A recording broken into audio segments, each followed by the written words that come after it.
watching All 24 News World News program, broadcasting to you live from the capital Algiers. Up next are tonight's top stories.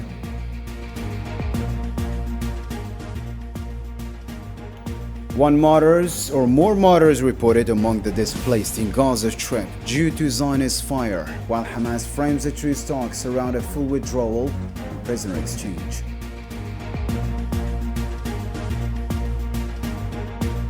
As France's crisis grows, French lawmakers blame President Macron for the political deadlock and demand his resignation. And at the Diplomacy Day, Algeria marks its long UN history with a warning against sidelining the global body and reaffirming its focus on African and Palestinian causes during its Security Council mandate. The details are straight ahead.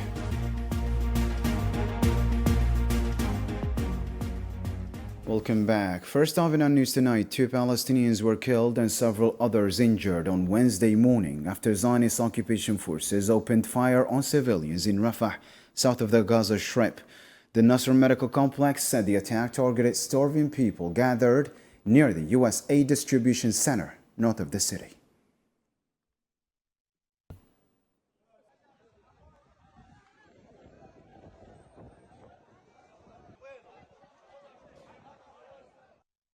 Doctors Without Borders confirmed that 15 of its staff members have been killed in Gaza amid the ongoing genocide carried out by the Zionist occupation forces over the past 2 years. A Hamas emergency coordinator said Tuesday that Gaza's health infrastructure has been severely damaged by the continued aggression, calling the loss of his colleagues a terrible tragedy.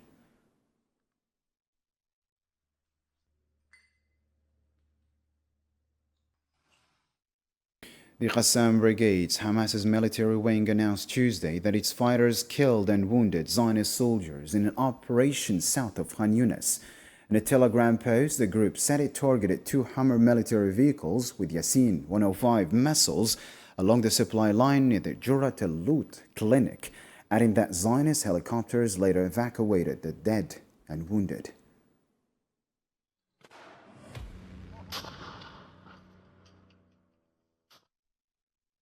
The Quds Brigades, the armed wing of the Islamic or Palestinian Islamic Jihad movement, said it targeted Zionist soldiers' vehicles with mortar shells north of the Shati refugee camp and the Netzarim axis in Gaza. The group shared footage on Telegram showing the shelling operations against the occupation forces.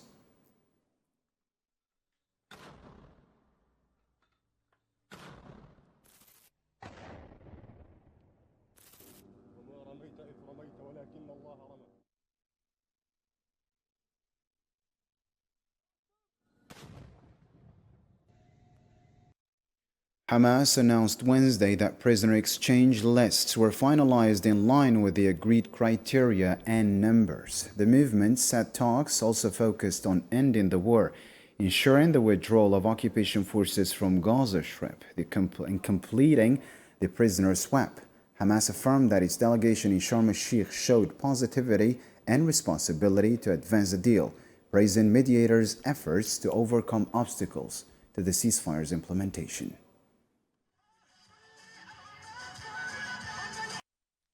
The Hamas delegation has shown the necessary positivity and responsibility to achieve the required progress and finalize the agreement. Mediators are making great efforts to remove any obstacles to the steps toward implementing a ceasefire, and there is a prevailing sense of optimism among all parties. The negotiations have focused on mechanisms for ending the war, the withdrawal of occupation forces from the Gaza Strip, and the exchange of prisoners.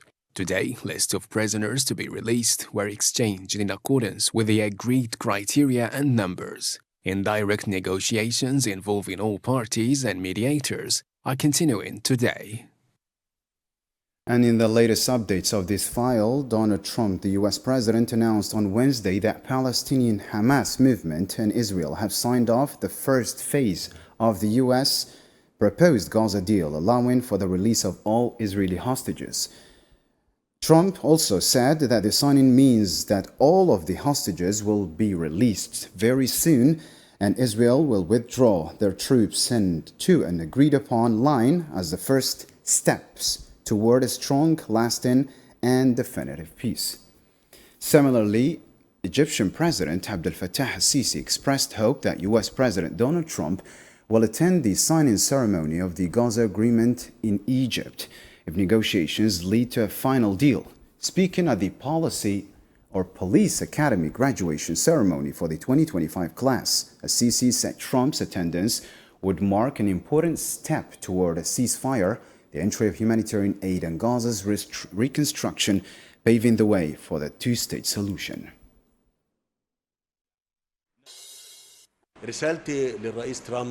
My message to President Trump, I say to him, Your Excellency, continue your support and continue your will to end the war. I appreciate everything you are doing in this area, and it would be very wonderful if an agreement is reached for you to be present. Your Excellency, I invite President Trump, in the event of reaching an agreement, God willing, to attend the signing of this agreement in Egypt. Still with Gaza's related news, Turkish President Recep Tayyip Erdogan said it is neither fair nor realistic to place the entire burden of peace on Hamas and the Palestinians. In a post on X platform on Wednesday, he stressed that Zionist attacks are the main obstacle to peace, noting that they continued despite clear calls from U.S. President Donald Trump. Erdogan added that if genuine peace is sought, these attacks must stop immediately.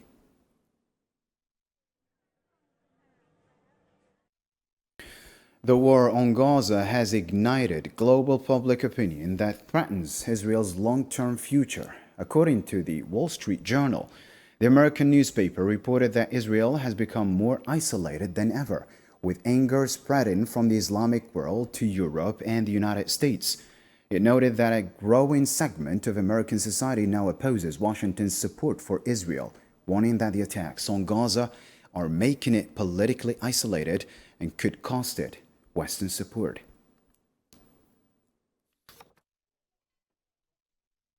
The Freedom Flotilla coalition dedicated to breaking the siege on Gaza Strip confirmed that Zionist occupation forces intercepted all its ships in international waters.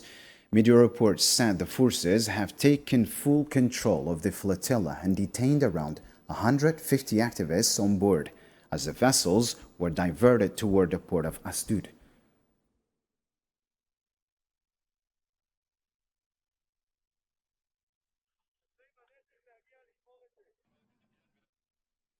Activist Valili Mandela, grandson of Nelson Mandela, said Zionist occupation forces arrested their flotilla in international waters, handcuffed them, and placed them on a dock. Upon arriving in South Africa after being detained for 6 days, Mandela stated that the ill treatment the activists faced was nothing compared to the daily suffering, killing, and mutilation of Palestinians.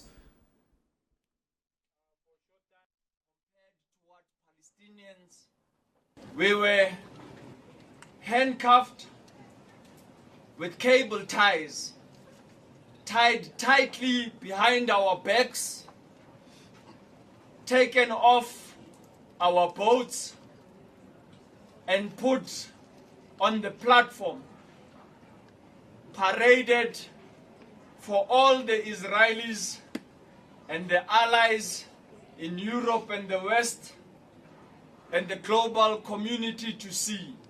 But it's nothing compared to what Palestinians have been subjected to on a daily basis.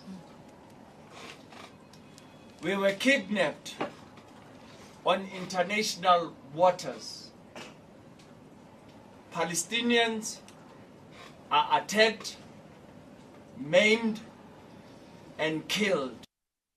And as you followed in our headlines tonight, outgoing Prime Minister Sébastien Lecornu has concluded consultations with French political blocs commissioned by President Emmanuel Macron in an attempt to break the government formation deadlock. Lecornu held talks with parties including the Socialists, Greens, and Communists, as well as right-wing parties.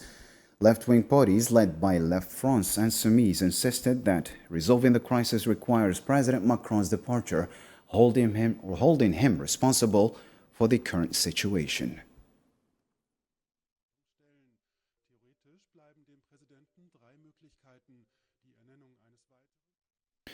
French MPs from La France Insoumise Party are calling for an end to the Macron era to overcome the country's political and economic crisis. In a statement, the party's parliamentary head, Mathilde Panot, held President Macron responsible for the deteriorating economic and living conditions. She stressed that the time has come for Macron to step down, not to make small deals or devise plans to continue what she termed a weak Macronism.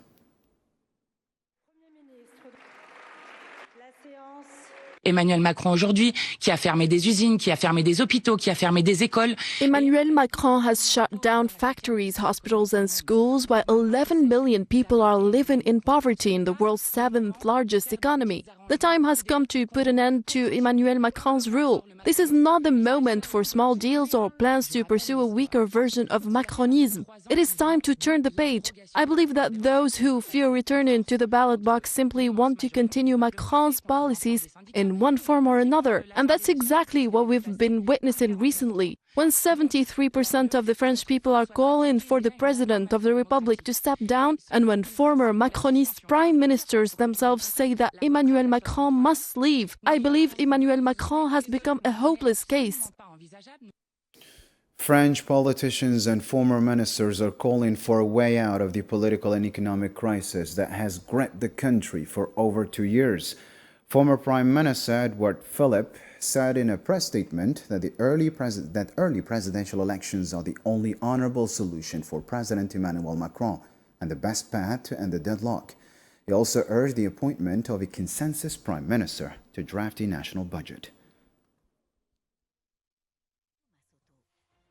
Alors moi, je ne suis pas du tout sur la ligne des insoumis qui expliquent qu'il faut une destitution du président de la République. We are not forcing the President of the Republic to step down. I do not support an immediate resignation, but I believe he must take the initiative. I propose that he announce the name of a Prime Minister whose mission would be to handle current affairs, draft the budget and see it through the adoption. Then once this budget is approved, once France has a budget, which is essential, he would then announce the holding of early presidential elections, meaning he would leave office as soon as the budget is adopted. France remains in a government vacuum after Prime Minister Sébastien Lecornu resigned just hours after announcing his cabinet. The country faces a political deadlock, with several parties refusing to support a new government. As recent polls shows, over 70% of the French public supports President Macron's departure. More on this story with Hussein Burkan. Revealing the depth of France's political crisis and the fragmentation of its leadership, the third prime minister in less than a year resigned just 14 hours after unveiling his cabinet, before even facing the National Assembly, which had already voted to reject it. The deadlock stemmed from Bruno Retailleau, leader of the Republicans and once seen as an ally of Macron, who opposed the lineup for not reflecting parliamentary balance, while left-wing parties called it further evidence of the collapse of Macronism. Last night, the shared foundational system that had been in place for months collapsed under its contradictions. The Macronists alone are responsible for this chaos, alongside the Republicans who ultimately refused to participate in the government for opportunistic reasons. The president now has 3 options: resign, dissolve parliament, or appoint a prime minister from the left. And the environmentalists, democracy must finally be respected in our country. The repercussions of the failed government formation extend beyond France's political class. Calls are growing not only for dissolving parliament, but also for the French president's resignation himself, as more than 70% of citizens support his departure from the Élysée Palace. Polls now show that more than 70% of the people support the resignation of the president. It's clear there is no reason to believe that dissolving the National Assembly would break the deadlock. If the parliament is dissolved and we end up with the same composition, we will have made no progress. Amid rising calls to dissolve the National Assembly, to redraw France's decaying political landscape and mounting partisan and public demands for Macron's resignation, along with the end of Macronism, the political crisis continues to deepen. With the far right surging on both fronts, President Macron's options have narrowed, caught between dissolving parliament or leaving the Élysée Palace altogether. Moving on to a different matter now, Algerian President Abdelmajid Tebboune received a phone call Wednesday from Egyptian President Abdel Fattah al-Sisi to discuss bilateral relations and regional developments. The Algerian presidency said both leaders highlighted the historic ties between their nations and agreed to strengthen cooperation across all sectors. They also decided to convene the Algerian-Egyptian Joint High Committee soon and arrange mutual high-level visits. President Tebboune congratulated al-Sisi on Egypt's election as head of UNESCO, praising it as a recognition of Egypt's enduring cultural legacy.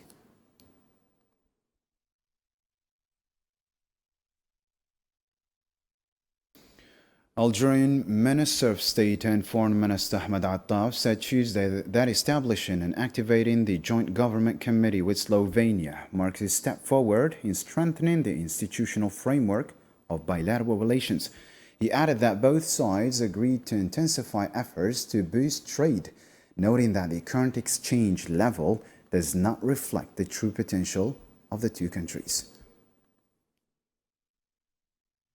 لقد عرف مناخ الأعمال في الجزائر تحسنا ملحوظا. The business climate in Algeria has witnessed a remarkable improvement in light of the basic structural developments initiated by the President of the Republic, Mr. Abdelmajid Tebboune, through legislations that promote investment and remove administrative and bureaucratic obstacles that once hindered economic activity. In light of this new positive environment, we encourage Slovenian companies to seize the huge partnership opportunities between our two countries and to invest strongly across the various economic sectors in Algeria. They have from us all the support, backing and guarantees that their investments in Algeria will be profitable in their returns and fruitful in their outcomes. ومجزية في نتائجها. Slovenian Deputy Prime Minister and Foreign Minister Tanja Fajon hailed the success of the first Joint Governmental Committee session, expressing confidence it would further boost Algerian-Slovenian relations. Successfully concluded the first session of the Intergovernmental Slovenian-Algerian Commission on Economic Cooperation, and it was my honor to co-chair the session of this joint committee. We addressed many potential fields for enhancing cooperation. We particularly highlighted opportunities in transport, space, energy, health, education, and agriculture. And I would like to thank both delegations for participating in this meeting, and I'm confident that today's session will provide an additional boost to our relations. Algerian Minister of State and Foreign Minister Ahmed Attaf said Algeria's ties with the United Nations date back to 1955, when the UN first recognized the Algerian liberation cause as a decolonization issue. Speaking on Algerian Diplomacy Day in the UN's 80th anniversary, Attaf highlighted Algeria's key role in strengthening the global principle of people's right to self-determination.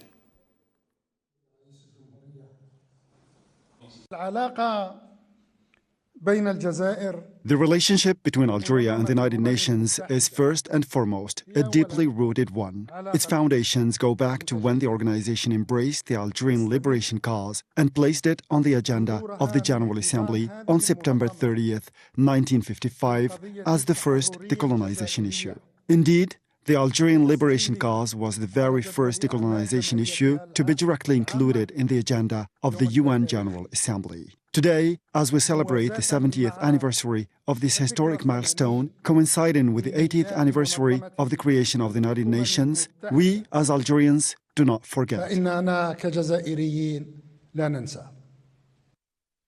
Foreign Minister Ahmed Attaf warned against marginalizing the United Nations, stressing that the challenges it faces are not tied to the global public good, but to attempts to weaken its role in serving humanity. It afflicts us to see the principles of the UN Charter trampled upon, the principles which were established to serve as a beacon of justice and peace among nations. It also afflicts us that the international law is violated and belittled, despite being the supreme guarantor for peaceful, civilized, and strong coexistence among nations. Algeria firmly believes that the current state of confusion and disorientation that the world is experiencing can only be overcome by restoring the value of this universal beacon. لهذه المنارة الأممية. Foreign Minister Ahmed Attaf stressed that Algeria has dedicated its UN Security Council term to advocating for African just causes, primarily the Palestinian and Sahrawi issues. ونحن نقف اليوم Today, as we stand on the threshold of concluding this mandate, we believe with full faith and sincerity that we have spared no effort in fulfilling the responsibility entrusted to us by the member states of the UN General Assembly. Our source of pride lies in the acknowledgement by the majority of sister, friendly, and partner nations that Algeria has truly been a steadfast supporter of truth in the face of its denial, a defender of freedom in the face of oppression, and a defender of justice in the face of injustice. Today, amid the tragedies befalling Palestine, the international community is turning toward the path that was established here, on Algerian soil, in order to ensure justice for the proud Palestinian people and enable them to exercise their legal and legitimate rights. In Western Sahara, Algeria continues to support all United Nations-led efforts aimed at reaching a just, lasting, and definitive political solution to this long-standing conflict. الذي طال أمده. Algeria's flag has flown at the United Nations for 63 years, and today its voice on the global stage is louder, clearer, and more confident than ever, especially under the leadership of President Abdelmajid Tebboune. والرعاية has more now. And star banner of Algeria is raised for the first time before the UN headquarters. It all began on October 8, 1962, when Algeria took its place at the United Nations, carrying with it a powerful legacy of liberation and a foreign policy built on principles, not power, on the right of peoples to freedom and independence. Algerian Premier Ahmed Ben Bella arrives to represent the new nation in the induction ceremonies. From day one, Algeria stood firmly with the oppressed, defended the necessity of ending colonialism, and dedicated its voice to those who had none. Over the decades, and still today under President Abdelmajid Tebboune, that spirit has not faded. It has grown stronger. Diplomacy has become central to Algeria's national priorities, a fact recognized both at home and abroad. January 2024 marked a turning point. Algeria took its seat as a non-permanent member of the UN Security Council and soon after assumed its presidency, a clear sign of international confidence in its balanced and credible diplomacy. For the occupying Palestinian territory.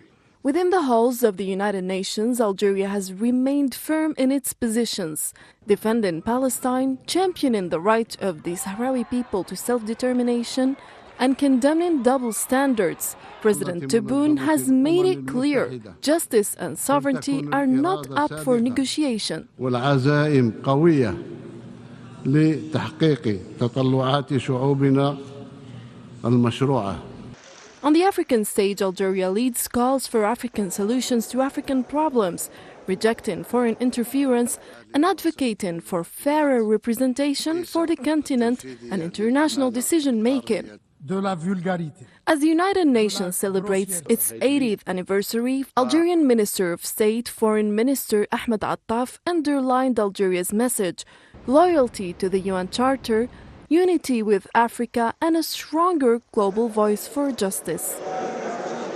63 years on, Algeria's diplomacy is not merely holding its ground, it is helping shape the course of dialogue and rapprochement built on mutual respect. Under President Tebboune, the country stands as a confident, principled player on the world stage, firmly committed to international norms and values.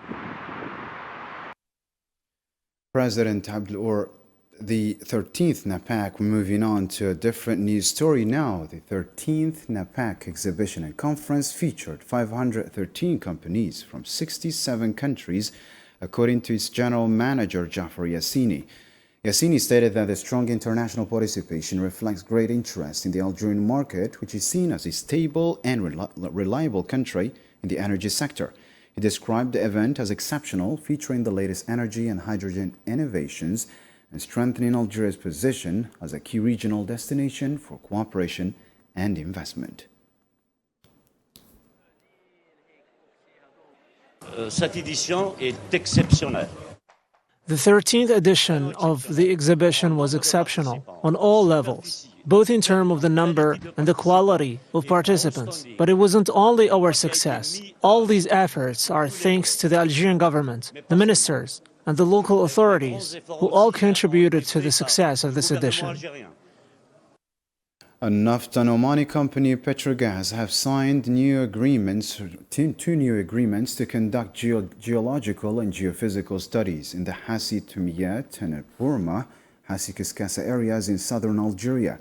The agreements signed during the NAPEC conference aim to evaluate the hydrocarbon potential of these areas to propose an investment program. This aligns with the Petrogas's strategy to enhance its investment in Algeria through research and development projects and improving production from mature fields.